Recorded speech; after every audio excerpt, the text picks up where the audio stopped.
Hello students, मैं शोएब स्वागत करता हूं आप सभी का एक नई क्लास में। दोस्तों, पहली वाली क्लास में हमने वास्तविक संख्याओं के प्रकार के बारे में अध्ययन किया था। दोस्तों, आज उसी सीरीज में हम वास्तविक संख्याओं की जो पहली प्रश्नावली हमारी कक्षा 10 की, उसके कुछ एग्जांपल्स और कुछ बिंदुओं के बारे में चर्चा करेंगे। वो बहुत ज्यादा इंपॉर्टेंट है हमारे लिए।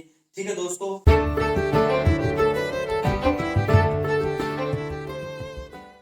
तो आज का हमारा पहला बिंदु रहेगा अभाज्य गुणनखंड। आज का हमारा पहला बिंदु कौन सा है? अभाज्य गुणनखंड। अभाज्य गुणनखंड। ठीक है दोस्तों, एक बड़ी संख्याओं को यानी कि एक बड़ी संख्या है उसको छोटे छोटे टुकड़ों में तोड़ना ही क्या कहलाता है? अभाज्य गुणनखंड कहलाता है। यानी कि एग्जांपल से देखेंगे इसको। सबसे पहले एग्जांपल्स क्या है? एक बड़ी संख्या लेते हैं। एक बड़ी संख्या क्या है हमारे पास? 100 है। ठीक है, इसको क्या करते हैं? छोटे छोटे टुकड़ों में तोड़ना ही क्या कहलाता है? अभाज्य गुणनखंड कहलाता है। इसको छोटे छोटे टुकड़ों में तोड़ना कैसे, वह भी मैं आपको सिखाऊंगा। तो स्टार्ट करते हैं दोस्तों। इसको छोटी छोटी संख्या में कैसे तोड़ेंगे? जैसे सबसे पहले देखेंगे, इसमें सबसे छोटी संख्या ऐसी कौन सी है जिसका इसमें भाग जाए पूरा पूरा?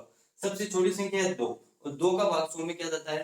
पूरा पूरा जाता है। तो 2 का भाग देते हैं और क्या आएगा हमारे पास? 50 आएगा। ठीक है, फिर 2 का भाग देंगे तो क्या आएगा हमारे पास? 25 आएगा। फिर देखो 25 में अब 2 का भाग नहीं जाएगा भाई। सबसे छोटी संख्या कौन सी है तो 25 में पूरा भाग जाए। ठीक है, तो ऐसी संख्या कौन सी है? 5। तो 5 का भाग पूरा पूरा गया और ये 5 का भाग पूरा पूरा 5 में जाएगा। फिर क्या आएगा हमारे पास? 1 आएगा। ठीक है, ऐसे जैसे ये 100 था, इसको हमने क्या किया? छोटे टुकड़ों में तोड़ लिया। ये छोटे छोटे टुकड़े हो गए इसके। देखो छोटे छोटे बच्चे हो गए ना, ऐसे छोटे छोटे टुकड़े। इनको क्या बोलेंगे हम? अभाज्य गुणनखंड। यानी यही क्या है इनके? अभाज्य गुणनखंड है, यानी ये गुणनखंड है इनके। छोटे छोटे गुणनखंड कर लिए। छोटे छोटे टुकड़ों में तोड़ना ही क्या कहलाता है? अभाज्य गुणनखंड कहलाता है। तो दोस्तों, अभाज्य गुणनखंड आप आसानी से समझ लिए होंगे। अगर नहीं समझ में आया तो एक एग्जांपल और ले लेंगे भाई, कोई जल्दी नहीं है। एक एग्जांपल और लेते हैं। एक एग्जांपल लेते हैं, जैसे 91 लेते हैं। अब 91 ऐसी संख्या आ जाती है तो दोस्तों आपको भाग देने में बड़ी परेशानी होती है। ठीक है, ऐसी संख्या आती है तो क्या होती है? भाग देने में बहुत ज्यादा परेशानी होती है। तो देखते हैं, इसमें देखो 2 का भी नहीं जाएगा, 3 का भी नहीं जाएगा, 4 का भी नहीं जाएगा, 5 का भी नहीं जाएगा और 6 का भी नहीं जाएगा। अब इसमें किसका जाएगा दोस्तों? 7 का जाएगा। 7 का ट्राई करते हैं। 7 में कितनी टाइम जाएगा?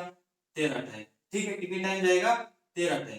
13 का 13 में जाएगा कितनी बार? एक बार। अब इसको भी हमने क्या कर लिया?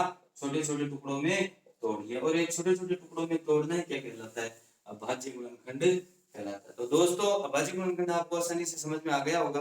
अब अगले बिंदु पर चर्चा करते हैं। अगला बिंदु हमारा अंक गणित की आधारभूत प्रमेय। अंक गणित की आधारभूत प्रमेय।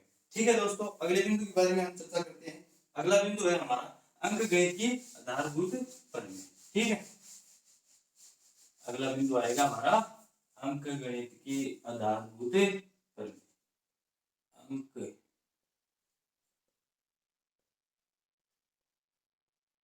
गणित की आधारभूत प्रमेय।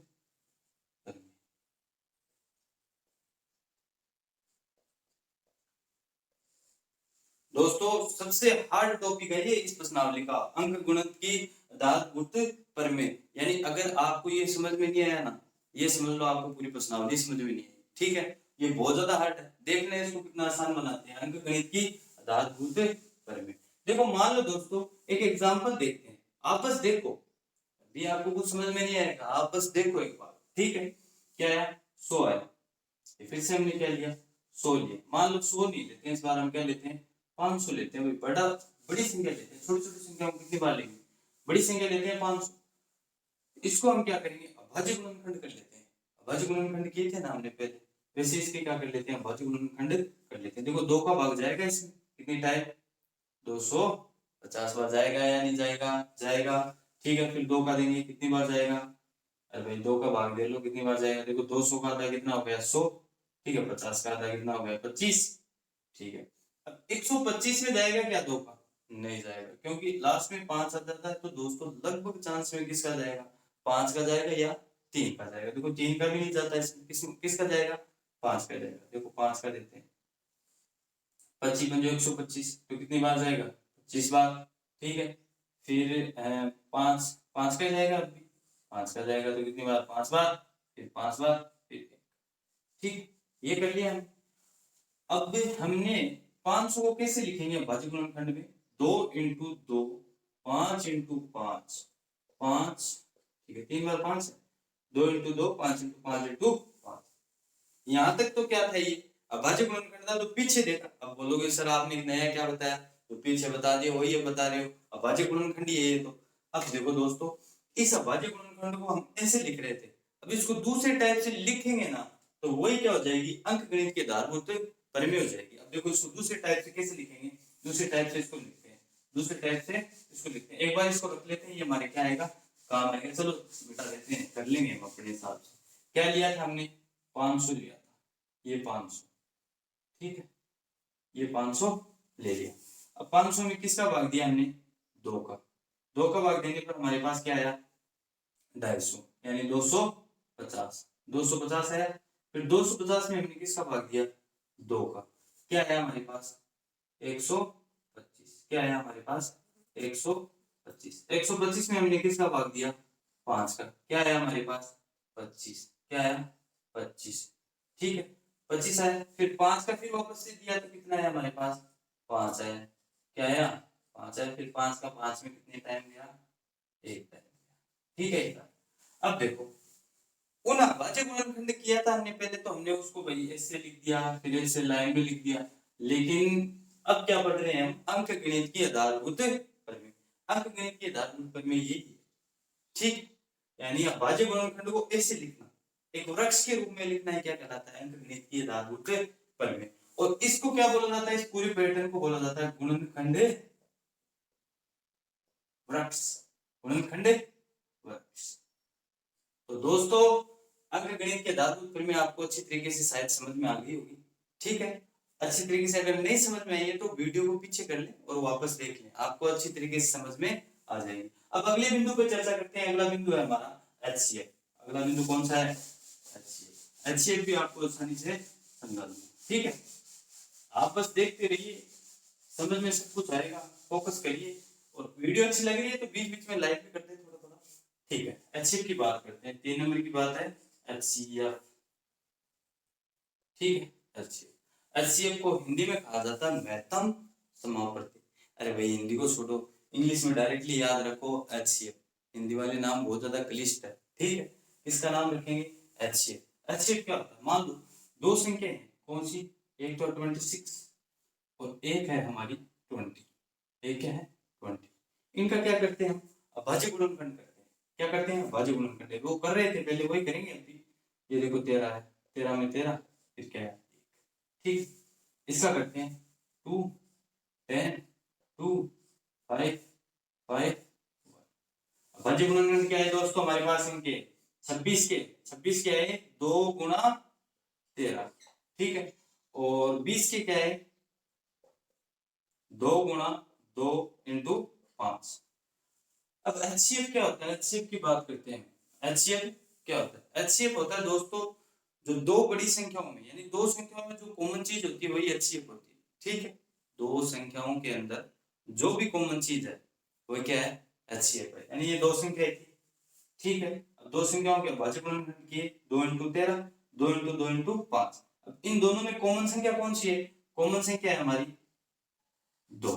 देखो ये कॉमन है ना दोनों, 2 इसमें भी है 2 इसमें भी है, यानी एचसीएफ क्या होगा दोस्तों, 2 होगा। एचसीएफ क्या होगा, 2, ठीक है। आपको समझ में आया होगा, एचसीएफ आसानी से समझ लिया होगा एचसीएफ क्या है, 2।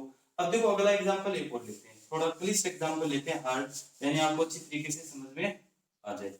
अगला एग्जांपल है हमारा 26 और 91, ठीक है। वापस से वही लेते हैं 26 और 91, ठीक है। अब देखो 26 का करते हैं, 26 के करेंगे तो क्या आएगा 13, फिर वही 13, फिर क्या आएगा सॉरी एक आ गया। अब 91 के करेंगे तो 91 में 7 का जाएगा कितनी बार, 13 टाइम 13, फिर क्या गया 1। अब 26 का लिखेंगे, 26 के क्या किए थे हमने फैक्टर, दो भाई टुकड़े किए थे। अभाज्य गुणनखंड क्या किए थे, 2 × 13। और 91 के क्या किए थे हमने, 7 × 13। अब इनमें कॉमन क्या है, 13, क्या है कॉमन 13, 13 क्या होगा हमारा एचसीएफ होगा। अगर कई बार क्या होता है दोस्तों, कुछ एग्जांपल्स ऐसे होते हैं जिनमें कोई संख्या कॉमन नहीं आती, ठीक है। कुछ एग्जांपल्स ऐसे भी होते हैं जिनमें कोई संख्या कॉमन नहीं आती है। जैसे बात करते हैं, एक एग्जांपल ले लेते हैं, ठीक है। एक एग्जांपल ले लेते हैं, जैसे ये ले लिया हमने 91 और एक ले लिया 32, ठीक है। 91 क्या करेंगे, 91 का क्या होगा 7, ये 13 और ये 13 और एक, ठीक है। 32 का क्या होगा 2, 16, 2, 8, 2, 4, ठीक हो गया। और 2 फिर क्या आएगा 2 और ये, ठीक। अब ये दोनों के क्या कर लिए हमने, फैक्टराइजेशन कर लिए। फैक्टराइजेशन 32 के क्या हुए, 32 के हुए हमारे पास 1 2 3 4 5, 1 2 3 4 5, और देखो 91 के क्या हुए 7 × 30। अब बात करेंगे, यहाँ पर तो कोई कॉमन चीज है ही नहीं, देखो यहाँ पे दोनों में कॉमन नहीं है, इसमें भी कॉमन नहीं है और आगे भी कोई कॉमन चीज नहीं। तो बताओ कॉमन कैसे निकालेंगे, देखो इनके भी लास्ट में एक आता है, ठीक, इसके भी लास्ट में एक आता है। अगर कोई कॉमन ना मिले तो कॉमन क्या होगा, एक होगा, उसका एलसीएम क्या होगा, एक होगा। दोस्तों एलसीएम को आपने अच्छी तरीके से समझ लिया है। अब अगले बिंदु पर चर्चा करेंगे। अगला बिंदु है हमारा एलसीएम। अगला बिंदु कौन सा है हमारा, एलसीएम। एलसीएम पे चर्चा करते हैं। एलसीएम बड़ा आसान है, ठीक है। किस पे चर्चा करेंगे, एलसीएम पे, ठीक है। 4 नंबर की चर्चा, एलसीएम। इसको हिंदी में बोलते हैं लघुत्तम समावर्ती। अब मैंने आपको बताया कि हिंदी वाले नाम पूछो, एलसीएम एचसीएफ इजी है, ठीक है। हिंदी क्लिष्ट भाषा है, आप एलसीएम ही याद रखें, नॉर्मल याद रखें, एलसीएम एचसीएफ आसान रहेंगे, ठीक है। एलसीएम की बात करते हैं। एलसीएम क्या होता है, जैसे हमने मान लो दो संख्या लेते हैं, जैसे लिया हमने एक तो 6 ले लेते हैं और एक 20 ले लेते हैं, ठीक है। एक 6 ले लिया और एक 20। 6 के करते हैं फैक्टराइज, 2 3 3 1। 20 के करते हैं, 20 क्या होंगे 2 10 2 5 5 और 1। भाग ही दे रहा हूँ, इससे भाग दे के आप डायरेक्टली वैसे कर सकते हो, मैं तो भाई मेरे को तो आता है, मैं थोड़ा तेज कर रहा हूँ, आप धीरे धीरे कर सकते हो, भाग दे के देख लेना, ठीक है। अब आगे की बात करते हैं। आगे क्या है, फैक्टराइज क्या हो गए, 6 के हुए हमारे पास 2 × 3। 20 के क्या हुए हमारे पास 2 × 2 × 5, ठीक है। अब कॉमन फैक्टर क्या हुआ 2, ये तो क्या हो गया एचसीएफ। एचसीएफ तो क्या आ गया इसका 2, लेकिन एलसीएम निकालना है, हमें क्या निकालना है एलसीएम। देखो एलसीएम में तो क्या होता है दोस्तों कि एक कॉमन फैक्टर को एक बार लिख लिया जाता है, जो कॉमन फैक्टर होता है बस वही एलसीएम है। लेकिन एलसीएम में ऐसा नहीं है, एलसीएम में कॉमन फैक्टर होता है उसको तो एक बार लिख लेते हैं, ये कॉमन फैक्टर है इसको एक बार लिख लेंगे, और जो बाकी रह गए ना उनको भी साथ में लिखते हैं और मल्टीप्लाई करते हैं। ये बाकी कौन से रह गए, ये देखो 3 रह गया, ये 2 रह गया, और क्या रह गया 5 रह गया ना। 2 को 3 से करेंगे तो क्या आएगा 6, 6 को 2 से करेंगे तो क्या आएगा 12, 12 को 5 से करेंगे तो क्या आएगा 7, क्या आएगा 7। तो इसका एलसीएम क्या होगा दोस्तों 7 होगा। एलसीएम समझ में आया होगा दोस्तों आपको। एचसीएफ और एलसीएम में क्या फर्क है, एचसीएफ में तो क्या होते हैं जो कॉमन लेते हैं, जो कॉमन फैक्टर होता है उसको ही लिखा जाता है, ठीक है। लेकिन एलसीएम में क्या होता है, जो कॉमन फैक्टर होता है, देखो ये कॉमन फैक्टर था उसको एक बार लिखते थे, मतलब एक जोड़े को एक बार लिखते हैं, ये एक जोड़ा था इसको एक बार लिख लिया, और जो बाकी जो संख्या देखो 3 ये मैंने लिखा, 2 ये मैंने लिखा, और 5 वो भी लिखी जाती है, और उनको भी क्या किया जाता है गुणा किया जाता है। अन्य एग्जाम्पल और देख लेते हैं, चलो आपकी डिमांड पर एक अन्य एग्जाम्पल और देखते हैं। जैसे देखो एक 8 लिया मैंने और एक क्या लिया मैंने 10 ले लिया। छोटे छोटे एग्जाम्पल्स देखते हैं, आपको भाग इतनी तेजी से आएंगे नहीं, करके देखोगे तो ही आएगा। Practice makes a man perfect, ठीक है, आप करोगे तो ही आएगा आपको। अब 8 के करेंगे तो क्या आएगा 4 2, फिर क्या आएगा हमारे पास वापस से क्या आएगा, क्या आएगा वापस से आएगा 2, फिर 2, फिर 1, ठीक है। 10 का करेंगे तो 10 में क्या आएगा 2, ये क्या है 5, फिर देखो 5, फिर क्या है 1।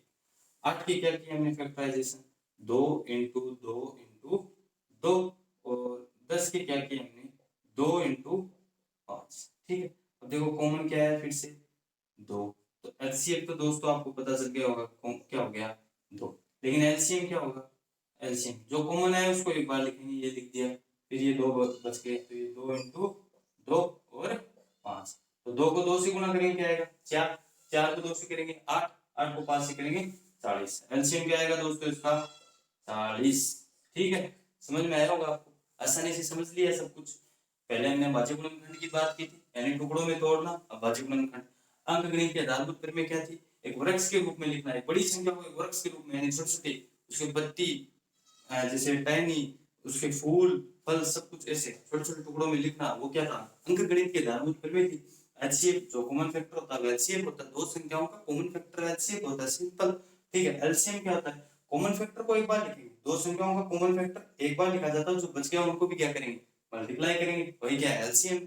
अब एलसीएम और एचसीएफ में क्या देखेंगे दोस्तों? संबंध देखेंगे, बहुत ज्यादा इंपॉर्टेंट है ये, इसको जरा ध्यान से देखना, इसको हम धीरे धीरे पढ़ेंगे। एलसीएम और एचसीएफ में संबंध, ठीक है। देखो 5 नंबर का बिंदु है हमारा आज का, एलसीएम और एचसीएफ में संबंध, ठीक है, relation between LCM and HCF, ठीक है, इनकी बात करते हैं। एलसीएम आपको पता है क्या, एचसीएफ भी आपको पता है क्या, अब लेकिन अब इनके संबंध को समझने के लिए आप देखो बस एक बार देखते रहो, ठीक है। मैं क्या लिखता हूं आप देखो, आप आसानी से समझ लो। दो संख्या है, एक संख्या ए और दूसरी संख्या हमारी बी, ठीक है। एक संख्या ए है और एक संख्या बी है। इन दोनों का गुणनफल किसके बराबर होगा? एलसीएम और एचसीएफ, एलसीएम और एचसीएफ के बराबर होगा, यानी दो संख्याओं का गुणनफल किसके बराबर होगा? एलसीएम और एचसीएफ के बराबर होगा। नहीं समझ में आया? अब आगे देखो, मान लो पहली संख्या है, पहली संख्या क्या है? कोई भी है, मान लो एक्स वाई जेड है, कोई भी संख्या है कि ए है, पहली संख्या यहाँ हिंदी में लिख देता हूँ, पहली संख्या क्या? पहली संख्या हमारी क्या है? ए है। दूसरी संख्या दूसरी संख्या क्या है हमारी? बी है, ठीक है। अब दोनों संख्याओं का गुणनफल पहले दो नाम सीखो, दो नाम सीखने बहुत ज्यादा जरूरी है। एक तो क्या नाम? गुणनफल, ठीक है, और एक योगफल, गुणनफल और योगफल। देखो बच्चों, आता तो आपको सब कुछ है, लेकिन गुणनफल और योगफल ऐसे नाम है, कुछ नाम आ जाते हैं हिंदी के जो क्लिष्ट नाम आ जाते हैं, आप समझ नहीं पाते हो क्या पूछ लिया, ठीक है। गुणनफल क्या होता है? दो संख्याओं को गुणा करना है, क्या कहलाता है? गुणनफल होता है, ठीक है। दो संख्याओं को गुणा करना यानी गुणनफल, ठीक है। योगफल दो संख्याओं को जोड़ना क्या होता है? योग। समझ में आया? गुणनफल और योगफल। अब हमारे बिंदु पे वापस आते हैं। हमारा बिंदु क्या था कि पहली संख्या ए और दूसरी संख्या बी, ठीक है, इन दोनों का गुणनफल, यानी ये पहली संख्या ए होगी, ये दूसरी संख्या बी होगी, इन दोनों का गुणनफल ही क्या होगा? एलसीएम इनटू एचसीएफ के बराबर होगा, यानी ये दोनों इक्वल है अपने आप में, ठीक है। एग्जांपल्स देखते हैं, एग्जांपल से समझ में आएगा ज्यादा। एग्जांपल्स देखते हैं इसको, ये है ना, ये लाइन बहुत ज्यादा इंपॉर्टेंट है, इससे ही सारे फॉर्मूले बनते हैं, ठीक है, इससे ही सारे फॉर्मूले बनेंगे, ये बहुत ज्यादा इंपॉर्टेंट है। देखो कैसे, दो संख्या लेते हैं, एक लेते हैं हमारी एक तो लेते हैं 6, ठीक है। ए संख्या ए है जो हम ले लेते हैं 6, ठीक है, और बी ले लेते हैं 8, क्या ले लिया? बी 8 ले लिया, और बोल दिया कि एचसीएफ और क्या निकालो? एलसीएम निकालो, एचसीएफ और एलसीएम निकालो, ठीक है। पहले हम क्या करेंगे? 6 के टुकड़े कर लेंगे, किसके टुकड़े कर लेंगे?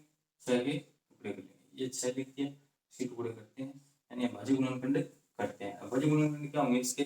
देखो 3 आया, 3 आया, ठीक है, ये 3, फिर क्या आया? 1, फिर 8 ली थी ना हमने, 8 का करेंगे, 8 का क्या आएगा? देखो 2, फिर क्या आएगा? 4, फिर 2, फिर क्या आएगा? 2, फिर 2, फिर 1, ठीक। इनके टुकड़े क्या है हमारे पास? टुकड़े क्या है दोस्तों? टुकड़े हैं देखो 6 के, 6 क्या है? 2 इंटू 3, 8, 8 के क्या है? 2 इंटू 2 इंटू 2। तो एचसीएफ तो हमारे पास क्या आएगा यहाँ से? देखो कॉमन सिर्फ 2 ही है, और कोई कॉमन नहीं है, यही कॉमन है दोनों में, तो एचसीएफ क्या आ गया? 2। अब एचसीएफ तो हमें पता चल गया, एचसीएफ क्या आ गया हमारा? 2 आ गया, ठीक है, एचसीएफ 2 आ गया। अब एलसीएम निकालना है। अभी तो ये छोटी संख्या, अगर ये बहुत ज्यादा बड़ी होती तो इनको गुणा करते क्या? इतना टाइम है वहां पे, 3 घंटे मिलते हैं, 3 घंटे में ये एक नंबर 2 नंबर का क्वेश्चन करोगे, ये 2 नंबर में आएगा। बहुत ज्यादा टाइम लग जाएगा दोस्तों, इसलिए इसका यूज करते हैं। ठीक है, अब इसका यूज कैसे करेंगे? अब देखो, इससे तो हमें एचसीएफ का तो पता लगा लिया, किसका पता लगा लिया? एचसीएफ का पता लगा लिया।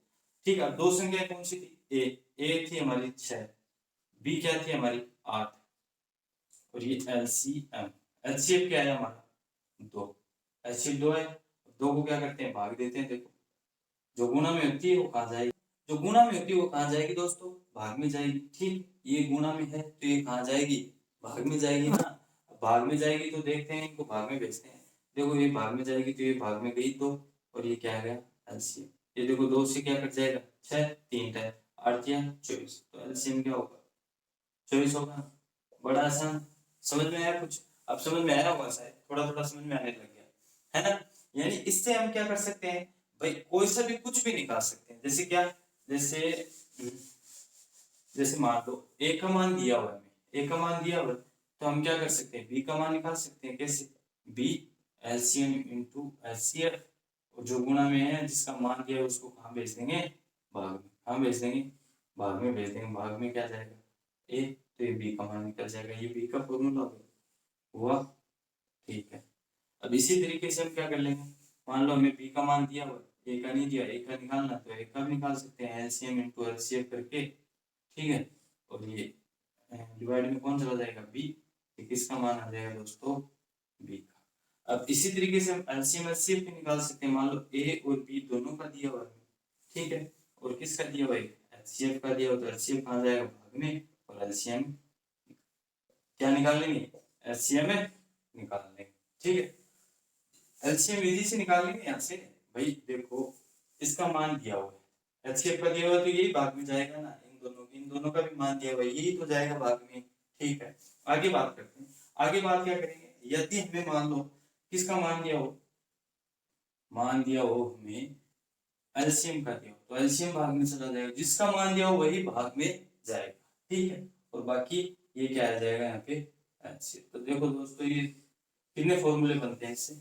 1 2 3 4, ये 4 संबंध है, 4 रिलेशन है किसके बीच में? एलसीएम और एचसीएफ के बीच में। अगर आपको ये चारों फॉर्मूले याद हो जाते हैं, ठीक है, तो आसानी से आप एलसीएम एचसीएफ के क्वेश्चन कैसा भी क्वेश्चन हो, फिर कोई दिक्कत नहीं आएगी। ठीक है, अब देखो, याद इन चार को रखना है।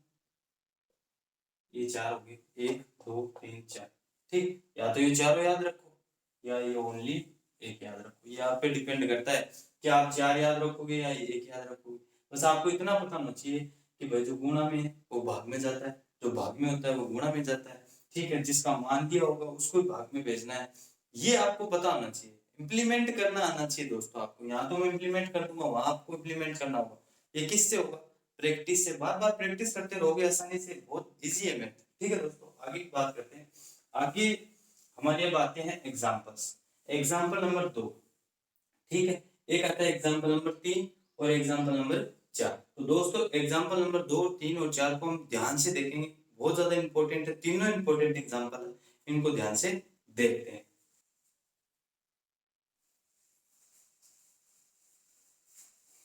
तो दोस्तों पहले प्रश्न की चर्चा करते हैं। पहला प्रश्न है हमारा, संख्या 6 और 20 के भाज्य गुणनखंड विधि द्वारा एलसीएम और एलसीएम निकालिए।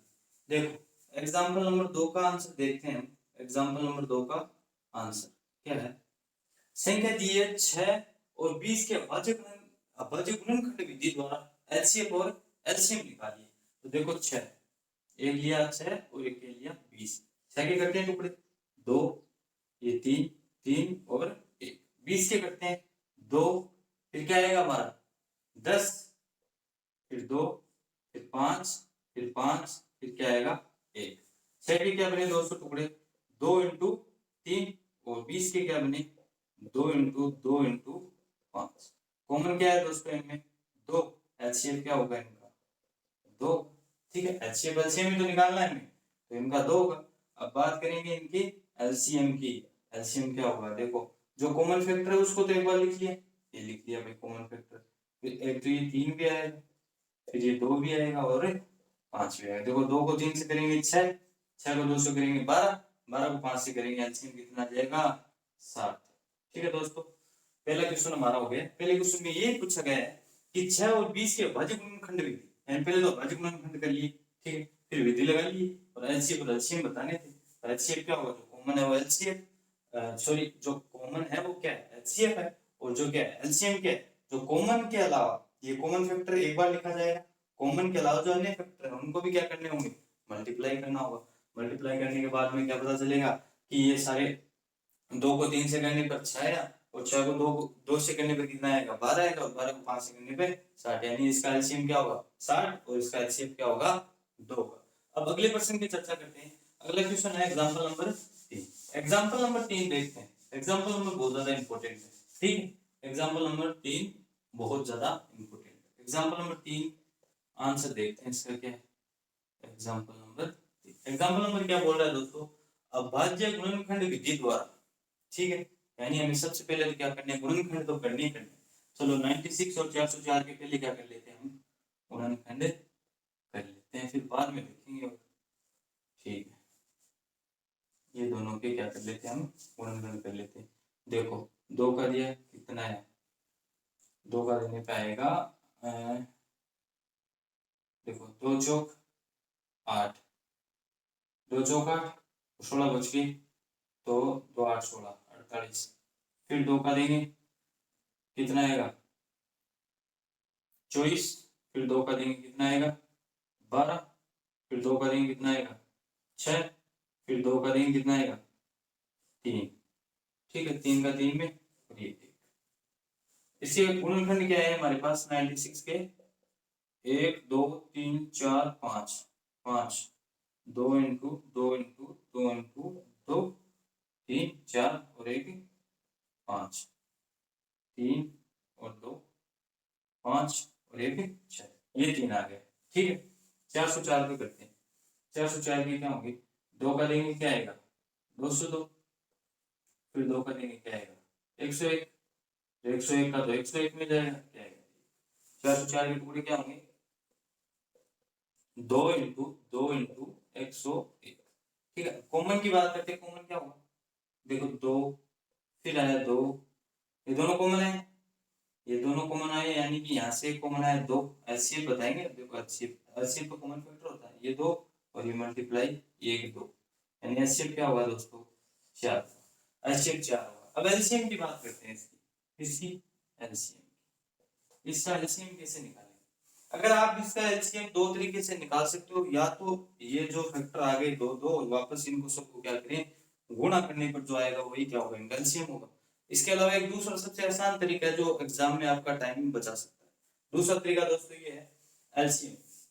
एलसीएम देखो हमने एक थ्योरम पढ़ी थी, एलसीएम और एचसीएफ में रिलेशन देखा था क्या, कि दो संख्याओं का गुणनफल, दो संख्याओं का गुणनफल किसके बराबर होता है, एलसीएम और एचसीएफ के बराबर होता है, ये देखा था। अब दो संख्या कौन सी है हमारी, ए है हमारी 96, ठीक है, बी क्या है हमारी 404, बी हमारी क्या है 404। अब एलसीएम हमने निकाल लिया, एचसीएफ कितना आया था दोस्तों 4 आया था, ठीक है, ये 4। अब देखो 4 दिया हुआ है, जिसका मान दिया हो मैंने बताया, जिसका मान दिया हो उसको किसमें भेजेंगे, भाग में भेज देंगे। तो 4 को क्या करेंगे भाग में भेज देंगे, भाग में क्यों जाएगा क्योंकि यहाँ पे क्या इसमें ही गुणा, ठीक है, 96 इंटू 404 और बटे में 4, तो ये क्या आ गया एलसी, देखो ये कट जाए कितनी टाइम 24 टाइम्स। अब 24 को यानी 24 को 404 से मल्टीप्लाई करेंगे, किससे मल्टीप्लाई करेंगे 24 को 404 से मल्टीप्लाई करेंगे तो क्या आएगा हमारे पास 9696, ठीक है दोस्तों, आप मल्टीप्लाई करके देख सकते हो, यही आएगा 96 और 96, ठीक है। क्वेश्चन नंबर 3 यानी एग्जांपल नंबर 3 को हमने देखा कि अभाज्य गुणनखंड विधि, अभाज्य गुणनखंड वही एक विधि है हमारी नॉर्मल सी विधि चल रही है, यानी ये टुकड़ों में तोड़ना यही अभाज्य गुणनखंड विधि है। और 96 और 404 यानी दो संख्या दी थी 96 और 404, यानी 404 और 96, इनका एचसीएफ पूछा, तो एचसीएफ क्या होता है कॉमन फैक्टर, तो एचसीएफ निकाला 4 है, और फिर एलसीएम याद करिए, यानी इनका क्या पूछा था एलसीएम पूछा था, एलसीएम हमने इस तरीके से निकाला, आप इस तरीके से भी निकाल सकते हो, इनको मल्टीप्लाई करोगे, देखो ये 2 2 2, फिर ये 2 आ गए, फिर ये 2 आ गए, यानी 2 2 4, ठीक है, फिर इनको लिखना पड़ता है, इनको फिर 101, ये मल्टीप्लाई करोगे टाइम वेस्ट हो जाएगा दोस्तों, इससे अच्छा है आप क्या करो ये यूज करो, ये थ्योरम बहुत ज्यादा काम किया, मैंने तभी आपको बोला था कि बहुत ज्यादा मोस्ट थ्योरम है ये, ठीक है। ये रिलेशन अगर आप याद रखोगे तो आपके क्वेश्चन थोड़े क्या हो जाते हैं, इजी हो जाते हैं, ठीक है दोस्तों। अब अगले प्रश्न के बारे में चर्चा करते हैं। अगला अपना अंतिम बिंदु है या अंतिम क्वेश्चन है, इसका नाम एग्जाम्पल नंबर 4, ठीक है। एग्जाम्पल नंबर 4, एग्जाम्पल नंबर 4 ये लिखा हुआ है, इसके नीचे कर लेते हैं डायरेक्टली। ये एग्जाम्पल नंबर 4, ठीक है दोस्तों। एग्जाम्पल नंबर 4 में क्या दिया हुआ है कि 6 72 और 120 यानी 3 संख्या दे दी, इस बार 6 दे दिया, ठीक है, इसके भी कर लेंगे। 72 दे दिया, इसके भी कर लेंगे। 120 दे दिया, इसके भी कर लेंगे। इनके तीनों के अभाज्य गुणनखंड विधि यानी अभाज्य विधि द्वारा, नाम इतना दे दिया है अभाज्य विधि, शायद मिसप्रिंट हो गया यहाँ पे। अभाज्य गुणनखंड विधि द्वारा एचसीएफ और एलसीएम ज्ञात कीजिए, ये बात है, ठीक है। वही अभाज्य गुणनखंड विधि है सेम, एलसीएफ और एलसीएम ज्ञात करना है। तो देखो दोस्तों, सबसे पहले इसके करते हैं टुकड़े, क्या आएंगे 3 3 और 1। इसके टुकड़े तो हमें याद भी हो गए क्योंकि बहुत ज्यादा बार कर लिए हैं। इसके करेंगे 2 36, फिर 2 क्या आएंगे 18, फिर 2। जैसे दोस्तों मैं ये फास्ट टुकड़े कर लेता हूँ, आप भी कर पाओगे अगर आप थोड़ी प्रैक्टिस करोगे तो। आप मेरे से फास्ट करने लग जाओ क्योंकि आपको पढ़ाया तो मैंने ही, ठीक है दोस्तों। चलो ये 2 करेंगे, क्या आएगा 9, 3 3 और ये क्या आएगा, ठीक है दोस्तों, सही है। देखो 72 36 18 9 3 3, ठीक। अब ये 2 का देते हैं, क्या आएगा 60, फिर 2 का देंगे कितना आएगा 30, फिर 2 का 15, फिर 3 का, ठीक, 5 टाइम और ये 1 टाइम, ठीक। अब इनके टुकड़ों को लिख लेते हैं। सबसे पहले बड़ों को लिखते हैं। देखो दोस्तों 120 की क्या लिखे हमने 2 इंटू 2 इंटू 2, 3 अच्छा लगता है, देखो बड़े साइड से लिखेंगे तो अच्छा लगेगा। 3 इंटू 5, इसके लिखते हैं ये 3, चलो 72, इसमें भी 3 है और 2 3 है, ये 2 3 है और ये 6 का 2 3 है, क्या है 2 इंटू 3। अब देखो ये कॉमन है एचसीएफ की बात करेंगे पहले, किसकी बात कर रहे हैं हम, एचसीएफ, यहाँ करते हैं एचसीएफ। एचसीएफ क्या होगा, देखो ये कॉमन है, 2 2 2 कॉमन है। देखो ऊपर वाले में भी 3 है, इसमें भी 3 है और इसमें भी 3 है, यानी एचसीएफ क्या है, देखो यहाँ से एक कॉमन आया क्या 2, फिर एक कॉमन आ रहा है क्या 3, 2 इंटू 3, एचसीएफ क्या आ जाएगा दोस्तों इसका 6। अब बात करेंगे एलसीएम की, बात किसकी करेंगे एलसीएम में। देखो एलसीएम क्या होगा, जो कॉमन आ गया है उसको छोड़ दो भाई, जो कॉमन आ गया है उसको ऐसे कैसे लिख लेंगे, सॉरी यहाँ पे 3 आएगा, क्या आएगा 3, ठीक है, क्योंकि देखो 2 कॉमन आया था और एक क्या 3 आया था, ठीक है, 2 इंटू 3 होगा। अब बात करेंगे एलसीएम की। एलसीएम कैसे होगा दोस्तों, एलसीएम देखो एक ये जो कॉमन आया उनको लिख लेंगे एक एक बार, 2 इंटू 3, ठीक है, ये 2 इंटू 3 कॉमन आया वो लिख लेंगे, ये 2 और ये 3, ठीक है, ये 3 मान लो, ठीक। जो ये बच गए कौन से बच गए, ये ये इतने बच गए ना, इन सबको मल्टीप्लाई करेंगे, ठीक है। मल्टीप्लाई करने पर हमारे पास क्या आएगा, इन सबको मल्टीप्लाई करने पर एलसीएम आप मल्टीप्लाई करके देख लेना दोस्तों, 360 यानी 360 आएगा, ठीक है। आप ट्राई कर लेना मल्टीप्लाई करके, मैंने तो मल्टीप्लाई करके रखे हैं क्योंकि दिन रात का काम मेरे को पता है, ठीक है। आप मल्टीप्लाई करके ट्राई कर लेना क्योंकि एक यही होमवर्क आज आपका कि आप इसका मल्टीप्लाई करके ट्राई करना कि 360 आता है या नहीं आता। तो दोस्तों आपको मैंने अच्छी तरीके से समझाया, ठीक है, एलसीएम समझाया, फिर एचसीएफ समझाया, अभाज्य गुणनखंड विधि को समझाया, अंक गणित के आधार प्रमेय को समझाया और एचसीएफ और एलसीएम में रिलेशन को समझाया, ठीक है। और ये 3 एग्जांपल थे, 2 3 और 4, इन तीनों एग्जांपल को हमने समझ लिया। दोस्तों पहले एग्जांपल को समझना इतना ज्यादा जरूरी नहीं है क्योंकि वो इतना इंपॉर्टेंट भी नहीं है, एग्जाम में कभी आता भी नहीं, तो हम क्यों समझे उसको, ठीक है। आगे बहुत ज्यादा क्वेश्चन है हमारे पास समझने के लिए। और दोस्तों सबसे ज्यादा इंपॉर्टेंट इस टॉपिक में ये रहा है कि एलसीएम और एचसीएफ में जो रिलेशन है वो बहुत ज्यादा जरूरी है, उसको आप ज्यादा ध्यान से देखना, ठीक है दोस्तों। धन्यवाद। वीडियो अच्छी लगी तो लाइक करना और सब्सक्राइब करना। Thank you.